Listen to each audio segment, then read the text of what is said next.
Welcome to another window on the week. This week we have Mike Berry, an international ESG consultant working with Instinctif Global Partners. Mike is a leader in sustainable change. He is one of the pioneers of green business in the corporate world and has helped to develop, launch, and implement Marks & Spencer's groundbreaking sustainability program. Plan A, because there is no plan B for the world we have in 10 years, has delivered £750 million of net business benefit over the years and has won 230 awards. During his time at M&S, he helped to evolve Plan A to become a change management program designed to make sustainability how M&S did business. The business achieved zero waste to landfill status, moved to 100% renewable electricity, and achieved carbon neutrality across its global estate of stores, offices, and warehouses. He helped the business engage in some of the world's leading collaboration platforms for sustainability, such as the World Economic Forum, the Consumer Goods Forum, and the Business in the Community.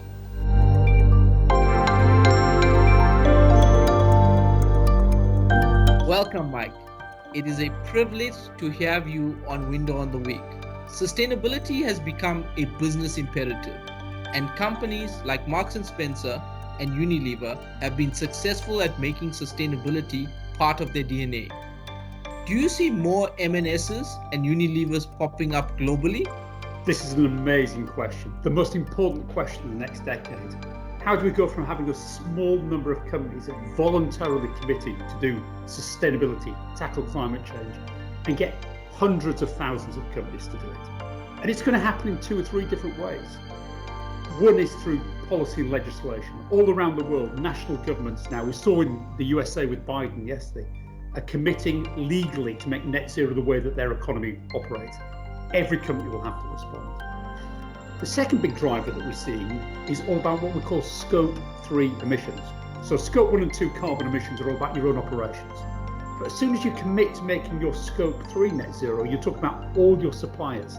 And for Marks & Spencer, that was small. 2,000 factories around the world, 20,000 farmers.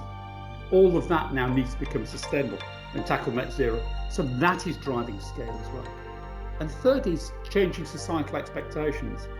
It's very difficult now for a business to turn around to civil society, citizens around the world and say, I'm not interested in this.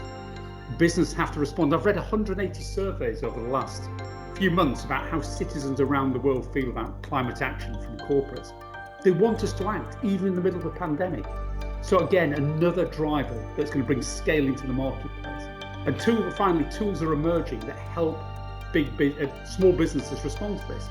You can't have a team like Unilever responding to everything. Most businesses don't have that. So there's something called the SME Climate Hub, which has given every business the tools to put climate action at the heart of what they do. So scale is what's coming. So some amazing things happening there in the space of, in terms of ESG, as well as we can expect many more M&Ss and Unilevers to come through, especially in South Africa as well. So 2021 has seen a reawakening of the urgency of sustainability. So happy Earth Day, Mark. What guidance can you give companies to support and strengthen their sustainability journey?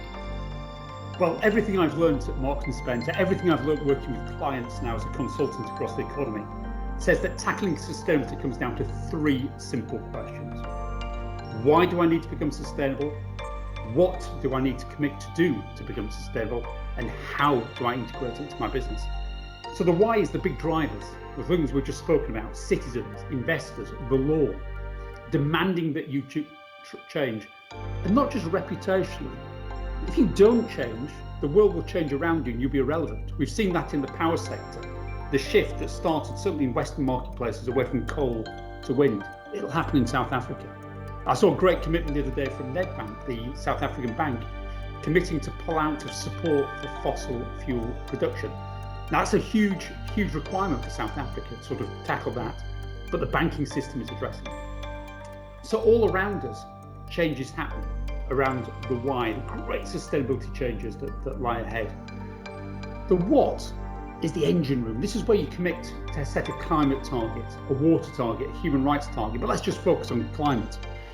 You need a science-based target for your scope 1, 2 and 3 emissions, where you commit only to offset your residual emissions at the last minute when there's a tiny amount left. And you commit to work in partnership with the rest of your sector to drive the change that you can't do it on your own. You're transparent, you have a report, you have governance. So that's the what. And the bit that every business always forgets, how do I integrate this into my business? Otherwise, you have a small number of good people in the centre of an organisation rushing around trying to do sustainability on behalf of the business. That's impossible. You want everybody in buying, everybody in procurement, everybody in marketing, everybody in operations to be doing sustainability as part of their day job. And not just your colleagues, you want to communicate a conversation with your customers, your investors, the policy system that surrounds you. So you need to integrate sustainability, climate action into everything you do as an organisation. So remember that, the why, the what, the how, and you'll be okay. Thank you. The why, the what, the how. Some very poignant framework to actually work around in terms of managing stakeholder expectations, both within and externally in terms of a corporate organization. So net zero target by 2050 is a global target, as been communicated. As part of conscious risk management, Risk Insights and Instinctif partners have entered into this interesting coalition to improve ESG in South Africa. So quite a number of listed companies have subscribed to our service, and we're dealing with a number of clients as well. And we are looking to see how the model can improve risk management and contribute to the net zero target by measuring and monitoring its ESG variables to contribute to these initiatives. So how important do you think, or do you believe that this is for South Africa? This is vital for South Africa, partly because South Africa is going to suffer as much as any country in the world in terms of climate impacts.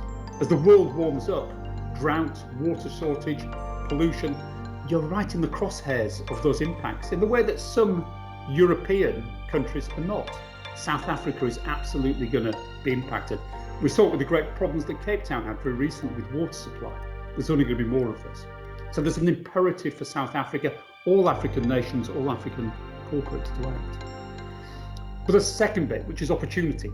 And again, you can start to build a new energy system in Africa that doesn't make the mistakes of Western marketplaces that built these big cumbersome grids. There's an opportunity now to create micro renewables across Africa to spur and speed up development in a clean way as well. So when I look into South Africa, I see some really interesting and exciting best practice coming out. I remember my days when I was working with Marks & Spencer, coming to South Africa to spend time with our friends at Woolworths, the retailer in South Africa. Yes. A world leader in this space, not just in its own operations, but in supply chains as well. And I know there are many other South African companies doing this. So there are impacts to respond to, but there's also an opportunity to drive clean development too.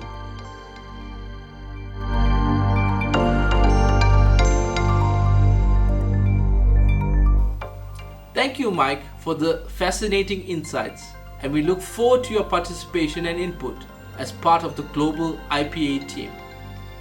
I am Aneshran Pillai, Acting CEO of Risk Insights, and thank you for joining us for this episode of Window on the Week. We look forward to seeing you next week. Stay safe.